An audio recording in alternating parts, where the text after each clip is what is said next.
So, I just finished watching Faith's diary session, and I've been waiting for this diary session because there's a lot I really wanted to hear him say, and I've gained a lot of clarity on some things. Yes, guys, and to be honest, his diary session took me from like it gave me different emotions. First, when he got into the diary room and then he started talking, let me not lie, I felt for him. I saw a human being that is also very much vulnerable, right? I did not see the person that I saw days before that was, being authoritative and all of that. I saw a young man who is just stuck in his ways. And to be quite honest, when he cried, I cried with him because I'm a crybaby. I cried with him because I could understand where he is coming from. And when Faith said, when people do not see him in his totality, they probably call him a bad person. I think that's true. But then again, he doesn't make it easy for any of us to see him that way. But that being said, I'm going to be breaking down some of the things I understood from his diary session. First things first, he talked about how he felt like he had a lot pent up emotions he was holding back, and there was nobody for him to tell that all that to because it's almost like he was in a place where everybody was against him. Now, why they were against him is a totally different story. But the thing here is he was feeling what he's feeling because also he's a human being, and every human being, one of our most important needs is to be seen, to be heard. And in that house, it's almost like nobody wants to listen to him. Nobody wanted to hear him because they just assumed, or maybe not even assumed, because of his past record and the way he has been acting, they just felt like, we are not going to give you that chance. And he had a lot bottled in. He talked about how this week he's just been floating, how he almost deemed himself unlucky, how this week has been terrible for him. But even though there were lots of wins for him, the games and all, that he doesn't want this head of house thing anymore. Like his life was better off being an ordinary housemate than being, a head of house, and he talked about the hygiene of the house, how these people, the housemates, sometimes they don't want to obey. He talked about the incidents with MEC. He talked about, what led to that, and he talked about a lot of things. He talked about his dynamics with Joanna. He talked about how after that MEC situation that Joanna had packed her things out of the head of house room, and he felt really bad. He thought that, okay, she left because she can no longer stand him, and he felt in his heart, if Joanna, being the only person he can truly open up to, can pack her things and leave him alone in that head of house room, that means he's truly a bad person. And the thing is, he never actually knew that Joanna never actually left him. It was because of the red telephone thing that she picked. And later on the next day, when everything started unfolding, that's when he found out why. And he said that was when the whole introspection and everything started happening. He started thinking about it and all of that. Yes, guys. And to be honest, I love the fact that he, despite Imisi being his main ops in that house, he never actually badmouthed Imisi. He praised her. He talked about her talent. He talked about how she's a phenomenal actress, how she is very resourceful. She can cook, she can make hair, she can do this, she can do that. And all this while, all the people that were supposedly his ops, he never really badmouthed any of them. Even the people that are supposedly close to him, he actually also talked about their bad sides. Like K Bobo, for example, that's like his number one person when it comes to the kitchen. He talked about how K Bobo, he would prefer in a team to have a Bright Morgan than a K Bobo, because K Bobo always needs to be petted, always need to be told, talked, motivated, prepped, But Bright Morgan, whether good or bad, whatever happened before the game, he always has his focus on lock, right? And I love that for him. I also love the fact that, he's very observant about the environment around him. He talked about the alliances that are in the house. I love his detailed explanation of Tracy and Zita being two opposites but that work well together. Like Zita is the one that leaves Tracy out of her, down moments, or no, not that woman. Like, she's kind of like a quiet person. Tracy, Zita lifts her up from it, and Tracy quiets her down. It's like two people complementing each other, like yin and yang, something like that. Yes, guys. And he also talked about Imisi and Color's thing, and I love the way he detailed Imisi's character. He said something. He said Emisi is that kind of a person. She's transactional, right? Like, she meets somebody and she feels, okay, what am I going to give to you for you to give me companionship or friendship? And he said he's saying this because he has been there before. That when the show started, Emisi had come to him with, he doesn't want to use the sexual advancement, but kind of like, okay, that kind of advancement, but that's not what he needs. Or better still, from her. He's not attracted to her. But now he sees Imisi with Kola because Kola has dietary needs, right? And somebody that he will always be talking with. And Imisi, of course, being very resourceful, brings that for him. And in exchange, he gives her companionship and friendship. And he says the same thing is happening with Isabella and Imisi. And to be very honest, that is true. I mean, a lot of us have seen that in their dynamics, and that is true. Kola needs somebody that's going to be feeding him, and Imisi needs somebody that's going to be her person in the house, her friend in the house. And also, he talked about the coven women. He called them the matured women circle.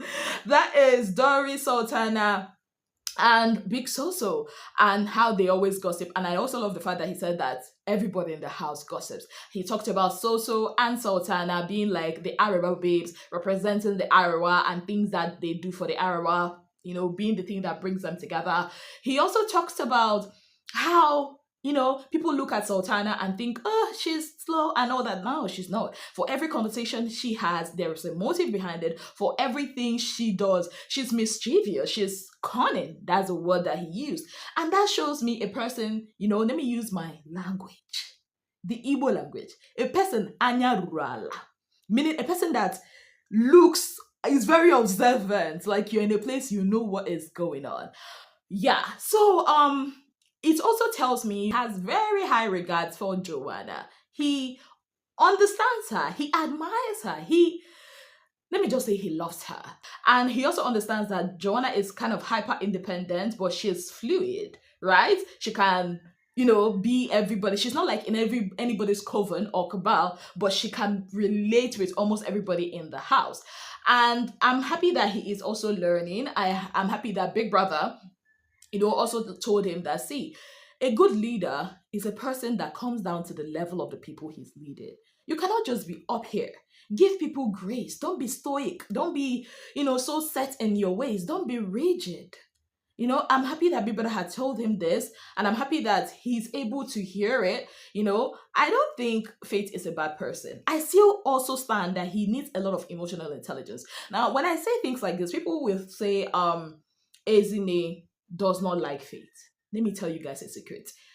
When I see Faith act, it kind of reminds me of the old me. Yes.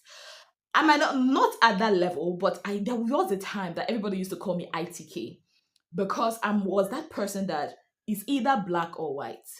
No, I don't have there's no in between. It's either my way or the highway. And I know that at that time in my life, it wasn't funny. At some point, I felt like people didn't like me. People were jealous of me. They didn't like me. But the truth is, they just couldn't stand, with my character the way I was. But life taught me that you have to be fluid. You have to be like water. You understand? And that is why when I see him, I'm like, this guy, very smart, but that's why it just, I don't know, pulls a string in my heart. Do you understand? So listening to him, and I love the advice that Big Brother gave to him. And I love the fact that he's listening, to Big Brother. And I really got emotional when Big Brother said, perspective is everything. And to you, you think you're floating, but to Big Brother, you're flying. And he just broke down and he started crying. I'm like, let it all out. Let it all out, Faith. Let it all out. And despite that, at some point, I just felt the cockiness rise up again when he was like, Big Brother, these people here, they don't impress me. I'm like, okay, this is the Faith I know. And when he was asked, to talk about the people that would win, he thinks would win, he started mentioning Telma, himself, Joanna, Who else did he mention again? He said he would have said Jason, but Jason has a lot of psychological lapses here and there. And who else did he mention? He said if Ortega was here, he would have won.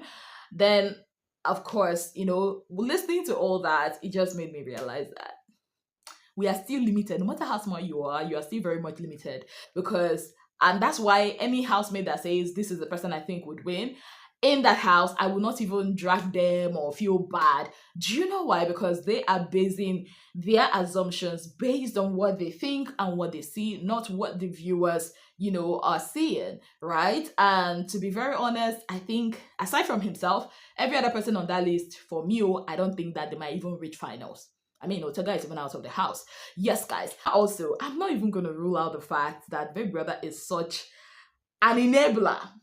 Do you know that when he was closing, Big Brother was like, Faith, the resident doctor, the most feared head of house. I'm like, Big Brother, Ebiakwa, Ebiakwa. We are trying to solve a situation here. You are calling him the most feared head of house. See, all in all, it was a wholesome diary session. I enjoyed it. I got emotional. I kind of like put things into perspective and I kind of like understood him more. And also, Faith is a very smart man. Very, very smart man. And I give him kudos for that. And to be very honest, I kind of am rooting for this Joanna and Faith ship. If Joanna would give it a chance, I think she might give it a chance. I want to see how it goes because she fascinates him, and she might be the yin to his yang or the yang to his yin, and we might just see a different kind of Fate. Sort of. See what Denari has done to Doris. See what, Kola has been able to at least do to Imisi.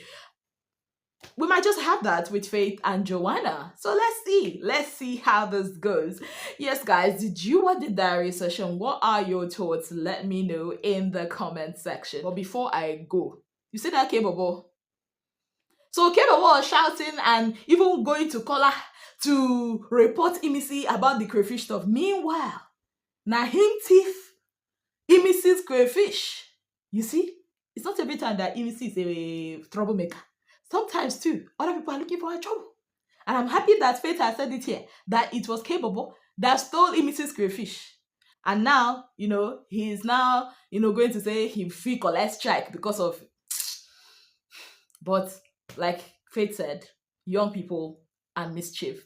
It's allowed. It's a game in Big Brother's house. On that very note, I'd like to say again, thank you so very much for being part of my channel. If you have not yet subscribed, kindly click on the subscription button. Click on the notification bell to let you know whenever I post any new video. Until I come your way again, I remain your darling girl, Ezinnemwilliams. Have yourself a beautiful, wonderful day ahead.